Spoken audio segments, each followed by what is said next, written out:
Well, posting this video for a couple of reasons. One, we're going to cover some of Donald Trump's appointees to his cabinet that he's made within the first week after election, or 8 days after election.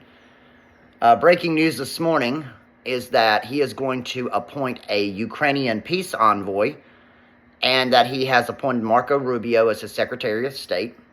Obviously, we know Elise Stefanik as the UN ambassador.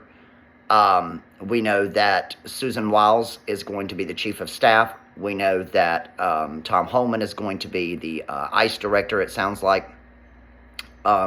So it is very clear, based on his appointees so far that he has made, that he is taking this way more seriously this time around than he did in 2016. And Trump supporters alike, we all can say that the first time around was a shit show. Let's be honest, it was. It was an honest shit show.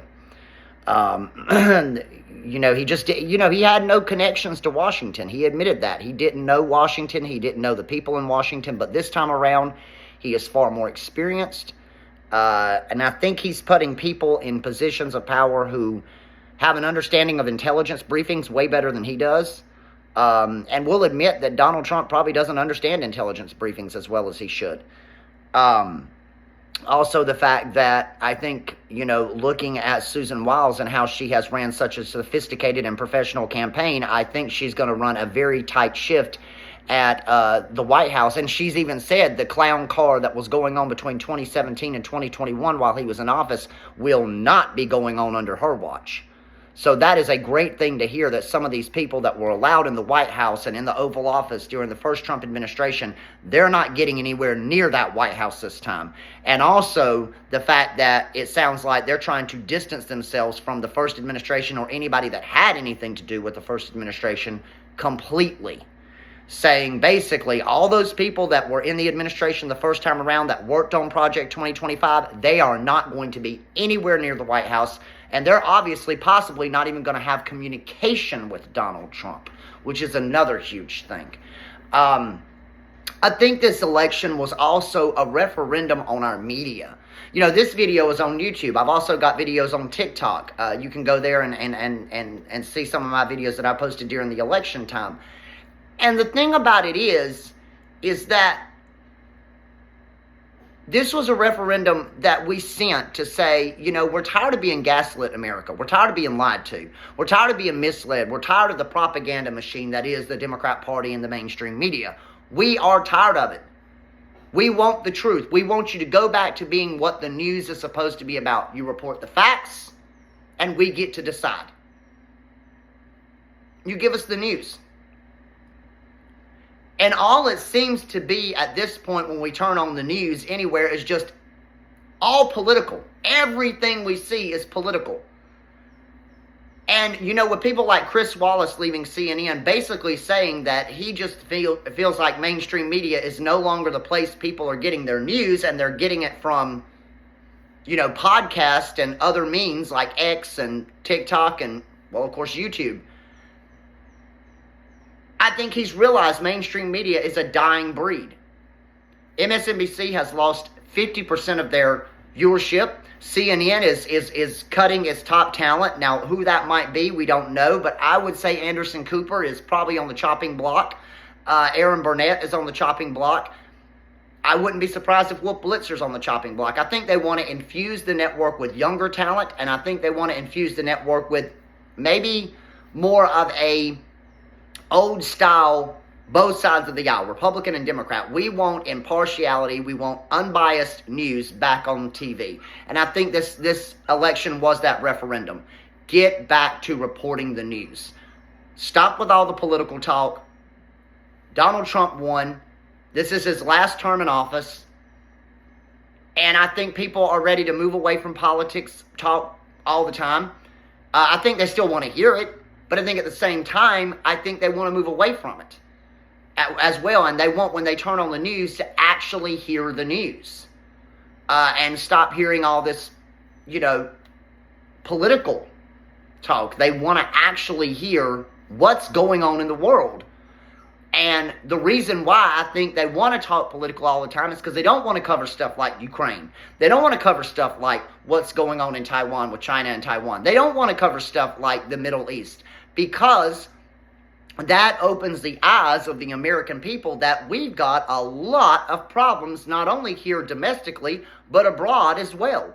We've got a whole litany of issues. But this president hasn't even gone into office yet, and we're already seeing envoys being created. We're already starting to see European nations saying they want to buy gas from America. We're already starting to see companies saying they're going to cut their production in China and move their production back to America. We're already seeing the stock market go up. We're already seeing gas prices starting to come down. Price of oil is down. Everything that we thought was going to happen, it's happening already.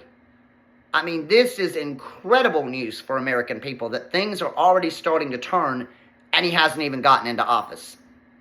I think that's why Biden is relieved.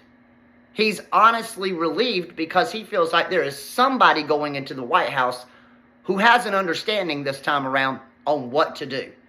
I think, honestly, Joe Biden knew that if Kamala Harris got into the White House, it was going to be more of a shit show. And what everybody wants to keep talking about on CNN and MSNBC, they want to keep blaming the voters. And they want to keep blaming Joe Biden. It wasn't Joe Biden. It wasn't the voters. It was Kamala Harris. When she was actually asked tough questions, she had word salads. That's what you were saying just 2 weeks before the election. I remember Van Jones and David Axelrod on CNN talking about how they were so annoyed with the word salads. You were basically saying right there that Kamala Harris is the reason that she lost the election. Then you spend $1 billion on the election and you go $20 million in debt. You spent over $1 billion and it didn't pay off. And on top of all that, it wasn't just the fact of the word salads. It was the fact that when you did talk, they kept saying she needs to distance herself from Joe Biden. She goes on The View and she says that she can't see anything differently she would have done than Joe Biden. It was Kamala Harris who lost this election. Not because of the voters, not because of the machine, not because of this, not because of that. Kamala Harris lost this election because she kept doing things that were going against everything they were telling her not to do. They said, don't do this. She did it. They said, do this. She didn't do it. She goes out there and pays Oprah Winfrey $1 million for an interview. And then Oprah Winfrey's on the freaking couch looking at her like, what the hell have I done? This is absolutely no Obama, that's for sure.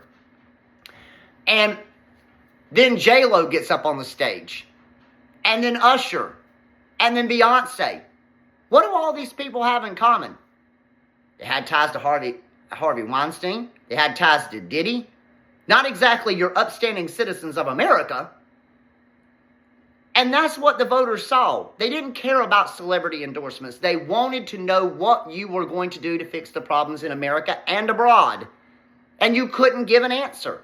So if the Democrats want to know why they lost this election, it is clear. You lost the election, Kamala Harris.